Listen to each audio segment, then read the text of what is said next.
posterior triangle, we have reflected the skin. Okay, once the skin is reflected, we will get superficial fascia with the platysma. You can see that there is superficial fascia lined with the platysma over here, which we have removed off, and there is deep fascia lining the muscles.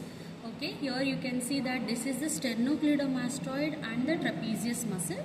Both the muscles are enclosed by the deep cervical fascia, which layer? The investing layer of deep cervical fascia. So once we remove this, we will see two muscles intact, and this particular space is the posterior triangle. Now let's understand the boundaries of posterior triangle. Anteriorly, we have posterior border of sternocleidomastoid going till the superior nuchal line, which is somewhere here. Okay, and posterior border or boundary of posterior triangle is the trapezius, the anterior border of the trapezius, which is going to the superior nuchal line. So half of the posterior triangle is in the suboccipital region, which we are not dissecting. We are only dissecting the lower half of the triangle at the neck region. So once we remove that, once we reflect the skin, superficial fascia, investing layer of deep cervical fascia, we can see the contents which are lined and covered by the pretracheal fascia.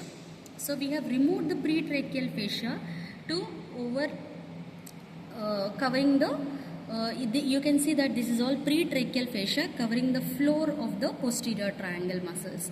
Now in the posterior triangle floor, we have so many muscles starting from semispinalis capitis. Over in the occipital triangle, we will see semispinalis capitis, splenius capitis, which we have not exposed here. Here in the neck, we will see only levator scapulae muscle. This is all levator scapulae muscle. You can see the direction of the fibers going downwards and forwards and laterally.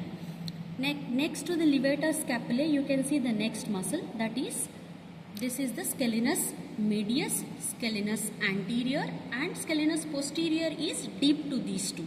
So we have scalenus medius and anterior. Now let's see what are the contents of the posterior triangle. For our understanding, let's keep sternocleidomastoid intact. There will be 4 cutaneous nerves which are present in the posterior triangle. Let's see what are the 4 cutaneous nerves.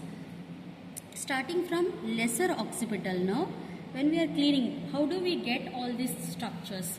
Near the midpoint of the sternocleidomastoid, if you clear the fascia, at this point we get all the structures present in the posterior triangle.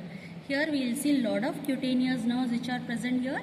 You can see that lesser occipital nerve which is going backwards. Okay, so these are all bunch coming from the cervical plexus, which is what only when we trace we will get to know clearly. So I am not saying that this is this particular nerve as of now, but you can see the bunch of plexus of nerves which are coming from the cervical plexus. We have lesser occipital nerve which will go back to the scalp. Then we have great auricular nerve. Great auricular nerve, you can see the cut portion of great auricular nerve here. Great auricular nerve. Then we have transverse cervical cutaneous nerve of the neck. Then we have supraclavicular nerves. These are the supraclavicular branches. Supraclavicular has got lateral, intermediate and medial branches. So I am holding all of this together so that we will not confuse with other structures.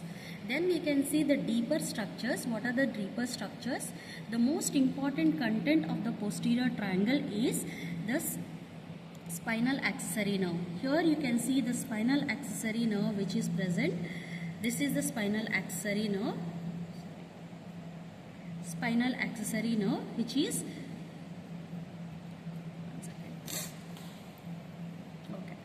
So here you can see the spinal accessory nerve which is going to the trapezius. You can see the trapezius fibers here, and it is going to the sternocleidomastoid, spinal accessory nerve. Along with that, you will see some proprioceptive branches also from C3, C4 along with the spinal accessory nerve. So holding all of this together, then we have on the levator scapulae, there will be dorsal scapular nerve. Okay, where is the dorsal scapular nerve? You can see the dorsal scapular nerve piercing the levator scapulae muscle coming from the brachial plexus. Where are the brachial plexus?